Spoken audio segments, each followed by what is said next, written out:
दोस्तों फ़िलहाल हम लोग संत कबीर नगर में मौजूद हैं और संत कबीर नगर सिर्फ कबीर दास के नाम से ही पड़ा। कबीर दास जी के स्थल पे मौजूद हैं हम, उनके समाधि स्थल पे। एक बार देख लीजिए, मैं आपको दिखाना चाहूँगा कुछ ऐसी चीज़ें हैं। देखें, उनका खड़ाव सामने रखा हुआ है और वो माला जिनको वो जपते थे ध्यान के वक्त। आइए मैं थोड़ा सा अंदर लेके चलता हूँ। ये देखिए कुछ चीज़ें हैं उनकी जो बहुत ही ख़ास हैं, जो बहुत ही किस्मत वालों को देखने को मिलती हैं। एक बार दिखाइए पूरा कि वो उनका खड़ाव, रियल खड़ाव कबीर दास जी का, और वो उनका बजाने का इंस्ट्रूमेंट। ये चीज़ें हैं जो रियल बहुत कम लोगों को देखने को मिलती हैं। अब वो पूरी जानकारी हम लोग यहाँ के जो महंत हैं, जो सर हैं, उनसे लेंगे। जी माला खड़ाऊँ जी। वो माला है, हाँ। वो खड़ाऊँ है, ग्रंथ है, टोपी है। अच्छा, ये टोपी है उनकी। जी। ग्रंथ में क्या ज्ञान होगा सर? ज्ञान उनका जो आत्मा ज्ञान है, कभी उनका मूल ग्रंथ बीजक है, जी उसी को उसमें वो वाणी पूरा उनका संग्रह है। जी जी। जो कबीर पंथ का मूल ग्रंथ बीजक माना जाता है। साकी शबद रहमैनी दोहा सब उसमें व्याख्यात लिखित हैं। जी सर, आए बाहर बातें करते हुए, थोड़ा सा आए। देखिए ये पूरा इलाका, पहले जल्दी बाहर आ जाए, हम थोड़ा सा पहले पूरा इलाका दिखा दें कि कैसा है। देखिए ये ऐसी जगह है जहाँ बहुत कम लोगों को आने का मौका मिलता है। कुछ लोग तो आ सकते हैं लेकिन वो आना नहीं चाहते हैं, क्योंकि ऐसी खूबसूरत जगह आपको देखना बर्दाश्त नहीं होगा। सबसे पहले महन जी हमको यही बता दें कि ये उनका समाधि स्थल है। उन्होंने समाधि कब लिया था? समाधि उन्होंने 1518 में लिया। जी 1518 में। कब क्या उनके बारे में ख़ासियत होती है, लोग उनको क्यों फॉलो करें, सबसे बड़ी बात। और आज के वक्त में जहाँ हर वक्त हर जगह हिंसा है, क्यों उनको फॉलो करना ज़रूरी है? क्योंकि कबीर साहब पहले से ही मानवता के प्रतीक हैं। जी। कबीर साहब किसी भी धर्म के विरोधी नहीं हैं। जो लोग धर्मों के नाम पर पाखंड फैला रहे हैं, कर्मकांड फैला रहे हैं और धर्मों के नाम पर लोगों को लड़ा रहे हैं, उनके कबीर साहब विरोधी हैं। जी। कबीर साहब ने कहा भाई रे जो जगदीश कहाँ से आए। कबीर साहब ने कहा है कि एक अल्लाह, एक मोहम्मद, एक अकबर, इतने भगवान कहाँ से आए? एक ही अल्लाह है, एक ही भगवान है। लेकिन कुछ जालिम लोगों ने, शैतान लोगों ने अनेकों भगवान, अनेकों अल्लाह बना दिए हैं, जो उसके बीच में लोग लड़कर मर रहे हैं। जिसको कबीर साहब ने कहा भी है कि मंदिर तोड़ो, मस्जिद तोड़ो, नहीं कोई मुजाका है। दिल मत तोड़ किसी का बंदे, ये घर खास खुदा का है। मंदिर में दो भूत धरे, मस्जिद में सफा सफाई है। दिल दरगाह में झांक के देखो, बिल्कुल नूर खुदाई है। कबीर साहब कहते जब हम अपने दिल में देखेंगे तो वही अल्लाह, वही भगवान हमको नज़र आएगा। लेकिन व्यक्ति अपने जो दिल का अल्लाह है उसको एक मंदिर और मस्जिद के बीच के कारण मार देता है। हम 100 मंदिर 100 मस्जिद बना कर तोड़ सकते हैं, कोई हमको पाप नहीं लग सकता।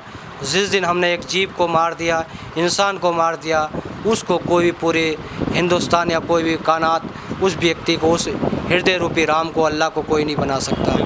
मैन जी बहुत धन्यवाद। थोड़ा सा मैं एक मिनट में लौटता हूँ। मैं चंद बात कह दूँ कि दोस्तों कबीर दास जी मात्र एक ऐसे व्यक्ति थे जिनकी समाधि और मंदिर दोनों है। समाधि का मतलब मंदिर और मज़ार दोनों है, जिनको हिंदू धर्म के लोग भी मानते हैं। आज के वक्त में जिनको कहें हिंदू धर्म के लोग भी मानते हैं और मुसलमान धर्म के लोग भी मानते हैं।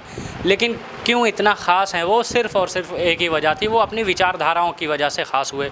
वो सिर्फ यही कहते हुए उन्होंने अपनी पूरी ज़िंदगी गुजारी कि आप किसी का घर, किसी मंदिर या मस्जिद में भगवान मत ढूंढिए, सामने वाले या अपने दिल में ढूंढिए भगवान। आपके दिल में भगवान है, वहाँ से आप अपनी बातों, वहाँ पे भगवान है, वहाँ से आप पूरा देख सकते हैं। सबसे पहले तो मैं आपसे जान लूँगा क्यों, अगर मान लीजिए समाधि है उनकी, तो मज़ार की फिर क्या ज़रूरत? या तो मज़ार है तो फिर समाधि की क्या ज़रूरत? उसमें कारण ये है कि जैसे कि जो हमारे कबीर साहब जो मगहर क्यों आते हैं या इनका मगहर आने का कारण क्या रहता है, जो इतिहास में बताया गया, कबीर साहब के समकाल से पहले इस प्रक्षेत्र में बौद्धी संत लोग ज़्यादा रहते हैं। जी, बौद्ध भिक्षुक जो लुम्बिनी से लेकर कुशीनगर, बोधगया, गोरखपुर, अयोध्या, इस प्रक्षेत्र में आते जाते रहते हैं। तो इधर के जो लोग होते हैं उन संतों को परेशान करते हैं। तो बौद्धी संत लोग इस क्षेत्र का नाम डाल देते हैं मार्ग हर।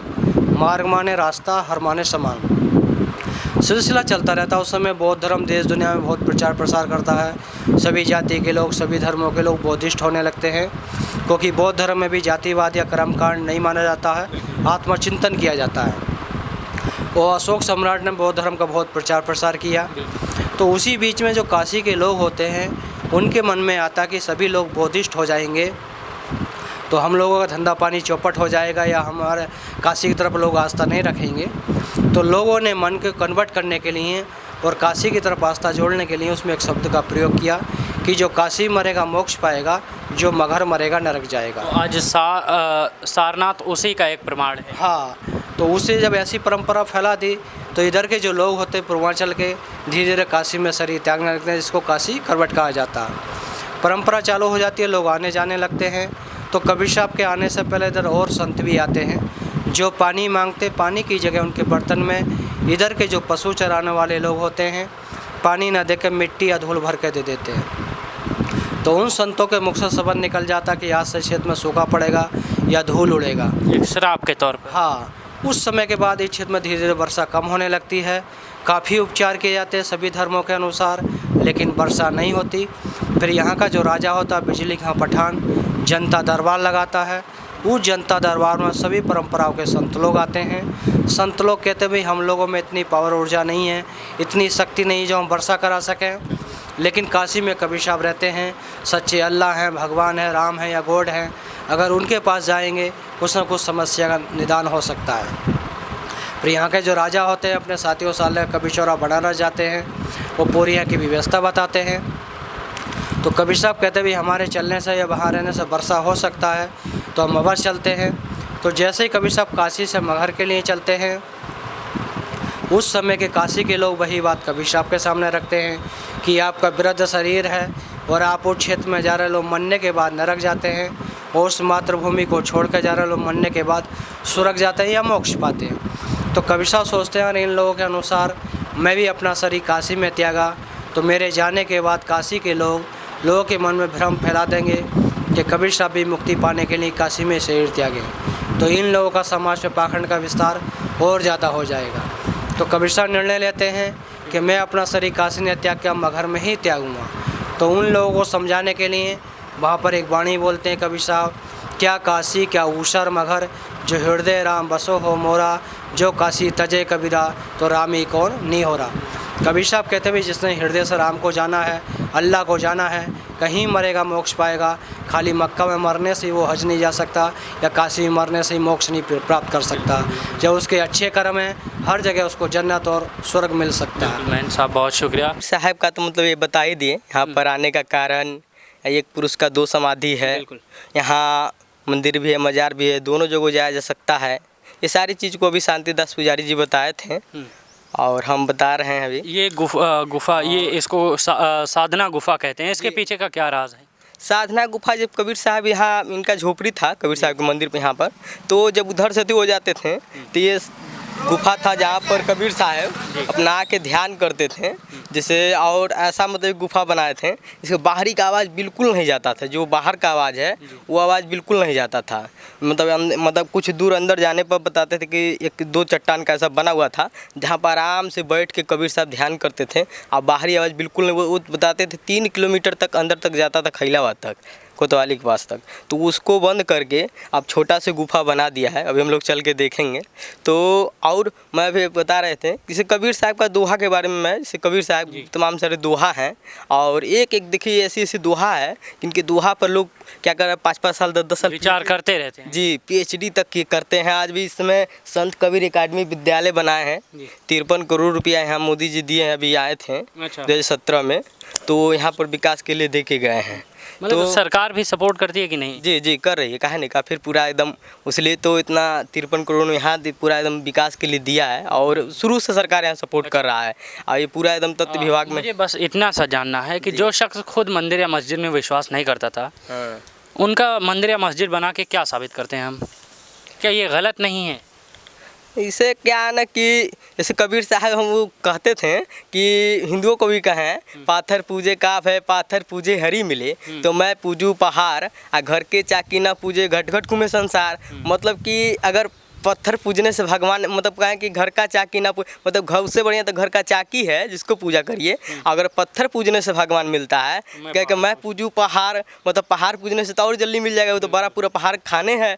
और मुसलमानों को भी कहे हैं कि कंकर पत्थर जोड़ के मस्जिद लियो बनाए, मतलब उस पर आप शोर कर रहे हैं तो उसे मतलब माइक लगा के, तो उससे क्या भगवान थोड़ी, तो वो आप जो कहे ना कि मतलब भगवान जैसे क्या है ना कि एक यहाँ पर सब कोई भी व्यक्ति देखता हूँ कि ऐसे ब्रह्मा विष्णु महेश कपिल कबीर महाबुद्ध, जैसे क्या है ना कि यहाँ सभी का बस कोई लोग जनता जो है ना उसको मतलब एक आकार साहब, जैसे किसी भी देवी देवता का उसका आकार नहीं है, वो निराकार है, निराकार है। जैसे आप जैसे दुनिया में एक बाप, क्योंकि जैसे साईं भगवान ने भी एक बताया और क्या कबीर साहब ने एक बताया, गौतम बुद्ध जी ने एक बताया, जैसे जितने भी महापुरुष हुए उन सभी ने एक की इशारा किया कि एक ही महान पुरुष है, मालिक केवल एक है, मतलब दो तरह का बाप बताया गया है। एक बाप जो है मतलब ये दुनिया में दो तरह के, एक लौकिक है जो इस दुनिया में आ रहा है, जी रहा है, मर रहा है, ठीक है, एक बाप है जो हर जन्म का बाप है, लौकिक बाप, मतलब उसी को हम अल्लाह गॉड भगवान मतलब तमाम सा परमात्मा कहते हैं। परमात्मा मानते, बहुत सारी चीज़ मानते हैं। तो उसे लेकर हैं कि मतलब एक नर बाकी सब नारी, मालिक केवल एक है, भिखारी पूरी दुनिया, मतलब इस संसार में बाप केवल एक ही है। अब लोग जो यहाँ से हिंदुओं में पीपर पूजना, अथी पूजना, सब आहार पूजना, अथी करना, तो ये जो बना रखे सिस्टम कुछ भी पूज रहा है, मतलब जैसा सोच है, जैसा जैसी दृष्टि वैसी सृष्टि, जहाँ जिसकी जैसी। सर आपका नाम? हमारा नाम गोपाल दास पड़ता है। गोपाल दास जी, बहुत शुक्रिया, आपने हमें इतना बढ़िया बढ़िया बात बताया, बहुत बहुत शुक्रिया। दर्शकों आपका भी देखने के लिए ज़िया न्यूज़।